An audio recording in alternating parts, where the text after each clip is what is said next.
ഒരു ആർഗ്യുമെന്റ് വരുമ്പോൾ അതിന് എതിരായിട്ട് പറയാൻ നമ്മുടെ അടുത്ത് പോയിന്റ് ഒന്നും ഇല്ലാതെ വരുമ്പോൾ അതിനെ ട്വിസ്റ്റ് ചെയ്തിട്ട് അതിനെതിരെ ആർഗ്യൂ ചെയ്യുക എന്ന് വെച്ച് കഴിഞ്ഞാൽ ഇപ്പോൾ നമ്മൾ കുട്ടികളോട് പറയുകയാണ് നിങ്ങൾ സ്ക്രീൻ ടൈം കുറയ്ക്കണം എന്ന് അച്ഛനും അമ്മയും പറയുകയാണെന്ന് വിചാരിക്കൂ.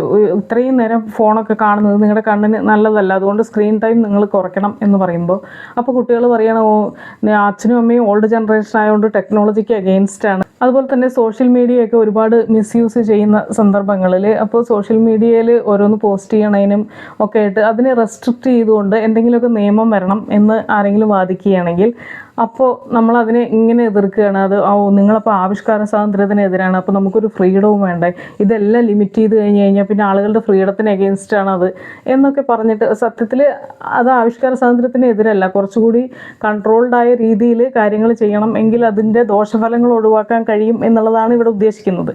അപ്പോൾ നമ്മൾ ഒന്നുമില്ലെങ്കിൽ ടെക്നോളജിക്ക് അഗെയിൻസ്റ്റ് ആണ് അല്ലെങ്കിൽ ഫ്രീഡത്തിന് അഗെയിൻസ്റ്റ് ആണ് എന്നൊക്കെ പറഞ്ഞ് അതിനെതിരെ വാദിക്കുകയാണെങ്കിൽ അപ്പോൾ നമ്മൾ പറയുന്ന ആർഗ്യുമെൻറ്റിനെ അവർ ട്വിസ്റ്റ് ചെയ്യുകയാണ്. ഇത് റിലേഷൻഷിപ്പിലും വളരെയധികം യൂസ് ചെയ്യുന്ന സംഭവമാണ്, പാർട്ട്നേഴ്സ് തമ്മിൽ. ഇപ്പോൾ നമ്മൾ മിഥുനം സിനിമയിൽ കണ്ടിട്ടില്ലേ, അതിൽ ഉർവശിയുടെ ക്യാരക്ടർ മോഹൻലാലിൻ്റെ ക്യാരക്ടറിനോട് പറയുന്നുണ്ട് നമുക്ക് ഒരുമിച്ച് സമയം ചെലവഴിക്കുന്നില്ല, എന്നെ സ്നേഹിക്കുന്നില്ല എന്നൊക്കെ പറയുന്ന അവർ പരാതിപ്പെടുന്നത് അവരുടെ കൂടെ ക്വാളിറ്റി ടൈം സ്പെൻഡ് ചെയ്യുന്നില്ല എന്നുള്ളതാണ്.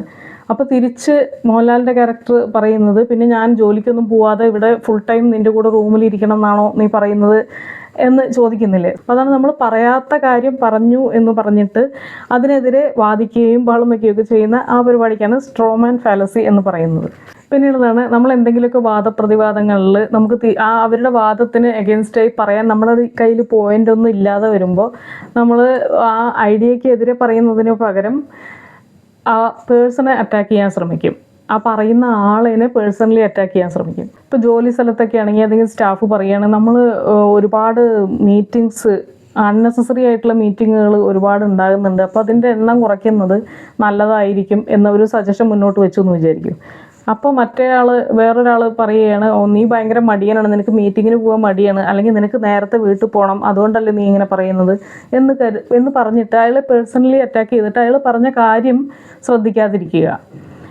സത്യത്തിൽ ഇങ്ങനെ കേട്ട് കഴിഞ്ഞാൽ നമ്മൾ എന്താ ചെയ്യേണ്ടതെന്ന് വെച്ച് കഴിഞ്ഞ് കഴിഞ്ഞാൽ നമ്മൾ ഒരു മാസം എത്ര മീറ്റിംഗ് കൂടുന്നുണ്ടെന്ന് നോക്കുക. അപ്പോൾ നോക്കുമ്പോൾ ചിലപ്പോൾ അത് അളവിൽ കൂടുതലായിരിക്കാം, ഒരുപാട് മീറ്റിങ്സ് ഉണ്ട്, അപ്പോൾ അത് കുറച്ച് എണ്ണം കുറയ്ക്കാം എന്ന് ചിന്തിക്കാം. അല്ലെങ്കിൽ ആവശ്യത്തിനുള്ളത് പോലും ആയിട്ടില്ല, മീറ്റിങ്സ് കുറവാണ്, ഇയാൾ പറയുന്നത് തെറ്റാണ്, അങ്ങനെയുള്ള രീതിയിൽ ആ കാര്യത്തിനെയാണ് നമ്മൾ അനലൈസ് ചെയ്യേണ്ടത്.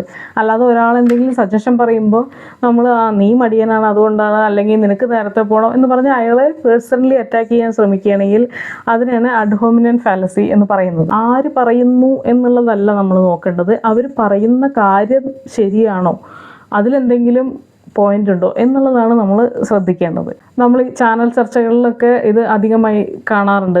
മറ്റേയാൾ പറയുന്നതിന് എഗെയിൻസ്റ്റ് ആയിട്ട് നമുക്കൊന്നും പറയാനില്ലെങ്കിൽ നേരെ അയാളെ പേഴ്സണലി ആയിരിക്കാം, നീ അങ്ങനത്തെ ആളല്ലേ അപ്പോൾ അതുകൊണ്ട് നീ ഇങ്ങനെ പറയുള്ളൂ എന്നൊക്കെ. ഏതെങ്കിലും ഒരു ഗവൺമെൻറ് കൊണ്ടുവന്ന പോളിസീനെ ഒരാൾ ഇതിൽ ഇന്ന കുഴപ്പങ്ങളുണ്ട് ഈ പോളിസിക്ക് എന്ന് പറയുകയാണെങ്കിൽ അപ്പോൾ നീ മറ്റേ പാർട്ടിയുടെ ആളാണ് അതുകൊണ്ടല്ലേ നീ ഇതിനെ എതിർക്കുന്നത് എന്ന് പറഞ്ഞ് അറ്റാക്ക് ചെയ്യുന്നത്.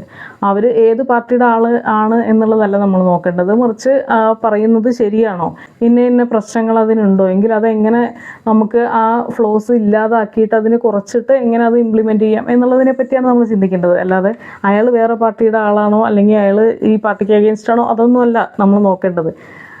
ഒരാളുടെ ബാക്ക്ഗ്രൗണ്ടോ അയാൾ എങ്ങനെയുള്ള ആളാണോ എന്ന് പേഴ്സണലി നോക്കുന്നതിന് പകരം ആ പറഞ്ഞതിൽ കാര്യമുണ്ടോ എന്നുള്ളതാണ് നമ്മളെപ്പോഴും ചിന്തിക്കേണ്ടത്. അതുപോലെ നമ്മുടെ ഇപ്പോൾ ഫാമിലിയിൽ ഉണ്ടാകുന്ന സംഭവം എന്ന് പറഞ്ഞു കഴിഞ്ഞാൽ ഇപ്പോൾ എല്ലാവരും കൂടി 3 ആൾ ഷെയർ ഇട്ടിട്ടാണ് ചിലവുകൾ നടത്തുന്നതെന്ന് വിചാരിക്കും.